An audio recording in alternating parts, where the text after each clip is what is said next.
12.2 का ये रहा आपका प्रश्न 6। एक वर्ग बनाएं जिसकी एक भुजा 4.5 सेंटीमीटर है। तो चलें इसका भी हम लोग उसी तरह रफ वर्क करेंगे। रफ वर्क में सबसे पहले हम लोग ए बी एक रेखाखंड लेते हैं। ये रहा ए बी रेखाखंड जो 4.5 सेंटीमीटर का है। बिंदु बी पर हम 90 डिग्री कोण बनाते हैं और इसका नाम हम एक्स रखते हैं, यानी बी एक्स, ये 90 डिग्री का कोण बनेगा। अब यहाँ से हम एक चाप से 4.5 सेंटीमीटर माप का एक बिंदु लेते हैं जिसका नाम हम सी रखते हैं। अब यहाँ से भी हम एक चाप से एक बिंदु लेते हैं और यहाँ से भी हम 4.5 सेंटीमीटर के दूसरे चाप से इसे डिवाइड करते हैं और आपस में से मिला देते हैं। ये 4.5 सेंटीमीटर और यह भी 4.5 सेंटीमीटर और इस बिंदु का नाम डी। इस तरह का हमारा कंस्ट्रक्शन बनने जा रहा है। तो सबसे पहले हम लोग चलें, एक रेखाखंड 4.5 सेंटीमीटर का डायरेक्ट हम इंच से ले सकते हैं। 4.5, ये हमारा 4.5 है। इसका नाम हम ए बी रखेंगे। ए बी जो कि 4.5 सेंटीमीटर का है। बिंदु बी पर हम 90 डिग्री का कोण बनाएंगे।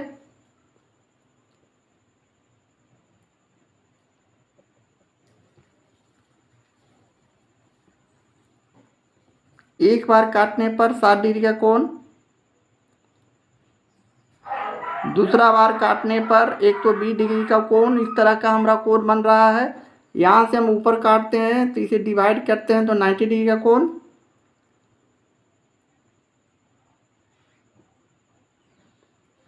इसे मिला देते हैं तो हमारा ये 90 डिग्री का कोण बन चुका है। इसका नाम बी एक्स रखेंगे और ये 90 डिग्री का कोण बनाया तो इसे 90 डिग्री लिख देंगे। यहाँ से हम 4.5 सेंटीमीटर के चाप से इसे डिवाइड करेंगे बी बिंदु से, तो 4.5 हमारा यहाँ है।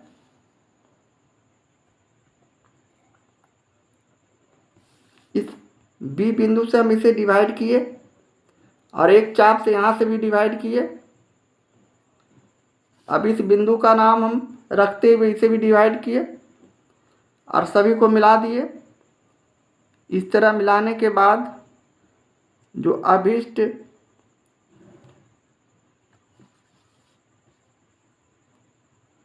चतुर्भुज बना उसे हम वर्ग कहेंगे, क्योंकि वर्ग की चारों भुजा बराबर होता है।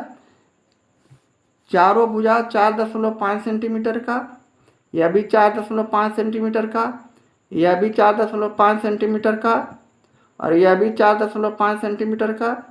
अब ये को 90 डिग्री और इसका नाम सी बिंदु और इसका डी। इस प्रकार का हमारा ये कंस्ट्रक्शन बन चुका है। वर्ग बन चुका है। वर्ग के चारों भुजा बराबर होते हैं। अब हम चलें, इसका हम रचना के चरण को लिख देंगे। रचना के चरण में हम लोग पहला में लिखेंगे ए बी बराबर 4.5 सेंटीमीटर का एक रेखाखंड लिया। दूसरे चरण में बी बिंदु पर कोण बी बराबर 90 डिग्री कोण बनाया।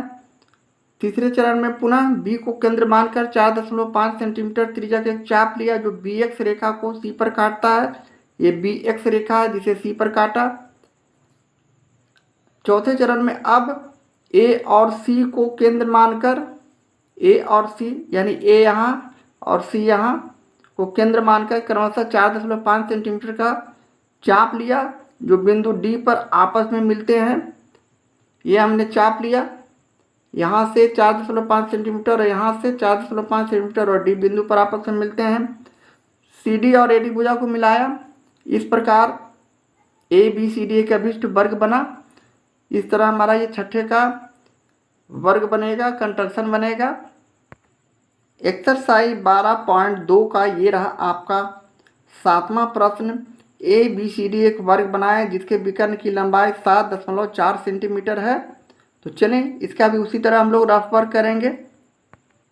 रफ वर्क में सबसे पहले हम लोग एक AC एक रेखाखंड लेते हैं। ये AC हो गया, जो 7.4 सेंटीमीटर के माप का है, और इसका मध्य बिंदु लेते हैं। सपोज दैट हमारा ये मध्य बिंदु है, और इस पर इस तरह मध्य बिंदु बनाते हैं। एक रेखा खींचकर लंबवत रेखा खींचते हैं।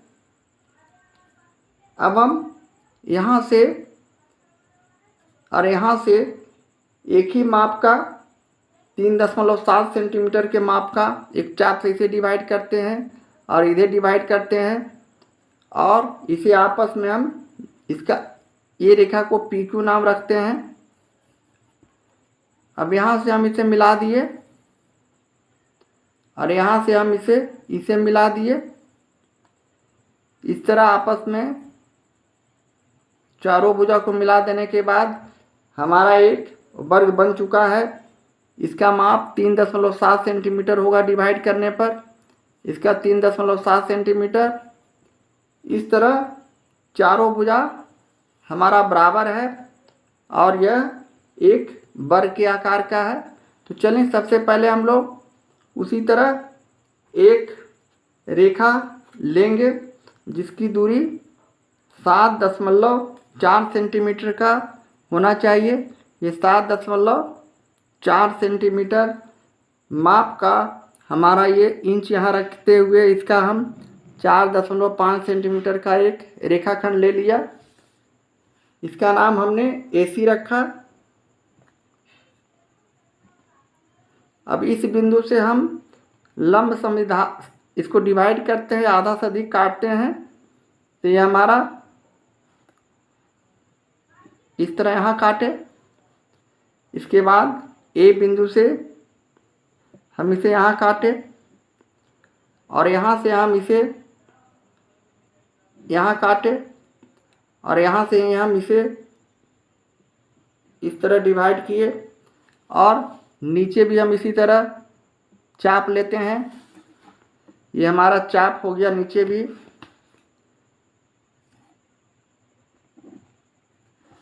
यानी ऊपर नीचे दोनों तरफ चाप लेके हम इसे डिवाइड करते हैं, और जो कटान बिंदु आता है उसको हम मिला देते हैं इंच के माध्यम से। ये हमारा लंब समद्विभाजक हो गया, यानी हम AC भुजा का मध्य बिंदु निकाल चुके हैं। ये हमारा मध्य बिंदु है जिसका नाम हमने PQ रखा। ये हो गया P और ये हो गया Q। अब हम PQ रेखा के बाद अब इसके मध्य बिंदु से इसे हम नाप लेते हैं।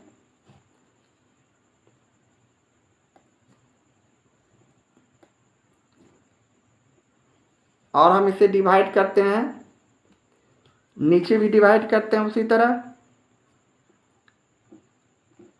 इस बिंदु का नाम BD रखते हैं। ये ऊपर हो गया B और ये नीचे हो गया D। अब हम सारे भुजा को मिला देंगे।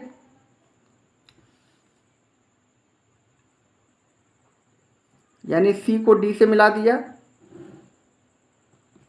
और A को D से मिला दिया।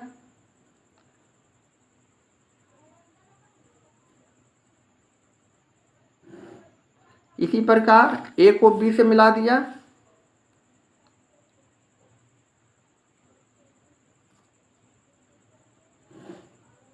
और B को C से मिला दिया।